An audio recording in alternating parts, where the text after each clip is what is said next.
ആമീൻ.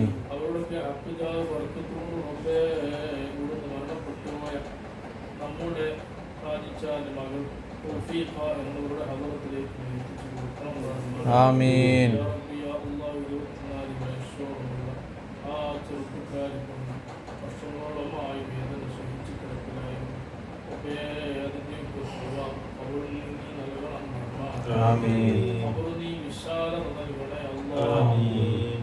എല്ലാ തെറ്റുകുറ്റങ്ങളും വിട്ടുകൊടുത്തുകൊണ്ട് അവർ നീ സന്തോഷത്തിലാക്കി കൊടുക്കണം റഹ്മാൻ. ആമീൻ. സ്വർഗീയ അനുഭൂതികൾ കൊണ്ട് നീ സന്തോഷിപ്പിക്കണേ അല്ലാഹ്. ആമീൻ. വിശുദ്ധ ഖുർആനിന്റെ നൂറ് കൊണ്ട് ഖബർ നീ പ്രകാശിപ്പിക്കണം അല്ലാഹ്. ആമീൻ. വിശുദ്ധ ഖുർആനിന്റെ നൂറ് കൊണ്ട് ഖബർ നീ പ്രകാശിപ്പിക്കണേ അല്ലാഹ്. ആമീൻ. വിശുദ്ധ ഖുർആനിന്റെ നൂറ് കൊണ്ട് ഖബർ നീ പ്രകാശിപ്പിക്കണേ അല്ലാഹ്. ആമീൻ. സ്വർഗീയ പരിമളം കൊണ്ട് ഖബർ നീ അനുഗ്രഹിക്കണം അല്ലാഹ്. ആമീൻ. അതിലുള്ള ഖബറാളികൾക്ക് സന്തോഷമുള്ള ഖബറായി നീ അംഗീകരിക്കണം അല്ലാഹ്. ആമീൻ. അതിലുള്ള ഖബറാളികൾക്ക് സന്തോഷമുള്ള ഖബറായി നീ അംഗീകരിക്കണം അല്ലാഹ്. ആമീൻ. ഈലേടുകൾ നൽകി സന്തോഷിപ്പിക്കണേ അല്ലാഹ്. ആമീൻ. മനുഷ്യന്റെ തല നൽകണം അല്ലാഹ്. ആമീൻ. അതുപോലെ പതിവേകളിൽ കിടക്കണേ അല്ലാഹ്. ആമീൻ. അല്ലാഹ് ഹസ്നാത്തുകളാൽ തുലാസ് നീ നിറക്കണം റഹ്മാൻ. ആമീൻ. ഹസ്നാത്തുകളാൽ തുലാസ് നിറക്കണേ റഹ്മാൻ. ആമീൻ. ഹബീബായ മുഹമ്മദ് റസൂലുള്ളാഹി സല്ലല്ലാഹു അലൈഹി വസല്ലം. പ്രത്യേക നോട്ടം കൊണ്ട് ഖബർ ജീവിതം നീ അനുഗ്രഹിക്കണം റഹ്മാൻ. ആമീൻ. അല്ലാഹ് കൂട്ടുകുടുംബത്തിനെ കൊണ്ട് വലിയ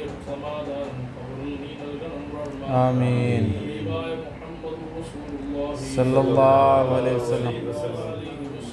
തങ്ങളുടെ ഭാര്യമാരോട് സ്വർഗ്ഗത്തിൽ ഉല്ലസിക്കാൻ നീ ഭാഗ്യം നൽകണം റഹ്മാൻ. ആമീൻ.